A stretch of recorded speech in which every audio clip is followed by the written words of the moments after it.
Hello বন্ধুরা, আশা করি তোমরা সবাই খুব ভালো আছো। আমিও ভালো আছি। প্রত্যেক দিনের মতো আজকেও আমি তোমাদের কাছে আরেকটি নতুন ভিডিও নিয়ে চলে এসেছি। ভিডিওর শুরুতেই বলি, যদি ভিডিও কাজের মনে হয়, যদি মনে হয় যে ঠিকঠাক লাগছে, তাহলে প্লিজ চ্যানেলটা সাবস্ক্রাইব করো, ভিডিওগুলো বন্ধুদের সাথে শেয়ার করো এবং পছন্দ হলে লাইক করো।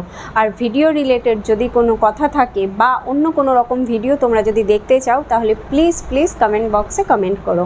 তাহলে চলো স্টার্ট করা যাক। দেখো আজকে আমি তোমাদের কি পড়াই। তো বন্ধুরা, আজ আমি তোমাদের পড়াবো প্যানঅপটিকন। প্যানঅপটিকন যে কনসেপ্ট, সেটাই পড়াবো। প্যানঅপটিকনের বাংলা অর্থ হচ্ছে কারাগারের নকশা, বা কোনো জেলের নকশা বা কোনো নিয়ন্ত্রণ ব্যবস্থা। কি বললাম? একাধিক বাংলা টার্ম বা অর্থ রয়েছে। সেগুলো কি?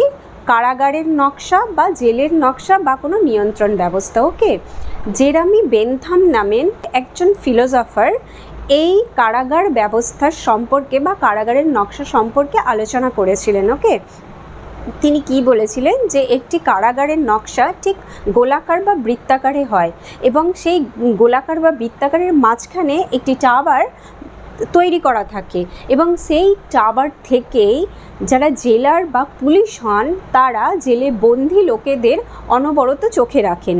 তাই জেলে যারা বন্দি থাকে, তারা জেল থেকে পালানোর সময় বা জেলে কোনো ভুল কাজ করার সময় ভয় পায়, কারণ তারা এটা মনে করে যে সর্বদাই ওই বৃত্তাকার থেকে জেলার বা পুলিশেরা তাদেরকে নজরে রাখছে। এই যে কনসেপ্ট, নজরে রাখা বা নিয়ন্ত্রণে রাখা, এটাকেই আমাদের সমাজতাত্ত্বিক মিশেল ফুকো সমাজের ক্ষেত্রে ব্যবহার করেছিলেন। কি বলেছিলেন তাহলে চলো দেখো। মিশেল ফুকো বলেছিলেন যে সমাজ হচ্ছে, বর্তমান আমাদের যে সমাজ, সেই সমাজ হচ্ছে একটি প্যানঅপটিকনের কনসেপ্ট। কীরকম? আমি প্যানঅপটিকনের মানেটা কি বললাম, যে নিয়ন্ত্রণ ব্যবস্থা বা কোনো কারাগারের নকশা। তো মিশেল ফুকো বলছেন যে এই প্যানঅপটিকন আর কিছুই নয় আমাদের বর্তমান সমাজ, কারণ সমাজ সর্বদাই আমাদের নিয়ন্ত্রণে রাখে। বিভিন্ন রুলস রেগুলেশনসের মধ্যে থেকে সমাজ আমাদেরকে ভুল কাজ করতে বাধা দেয়, বা সমাজ সবসময় একটি কারাগারের মতো কাজ করে, যে কারাগার সবসময় সমাজের লোকেদের চোখে রাখে, যাতে সমাজের লোকেরা কোনো ভুল কাজ না করে বা কোনো রুলস ব্রেক না করে।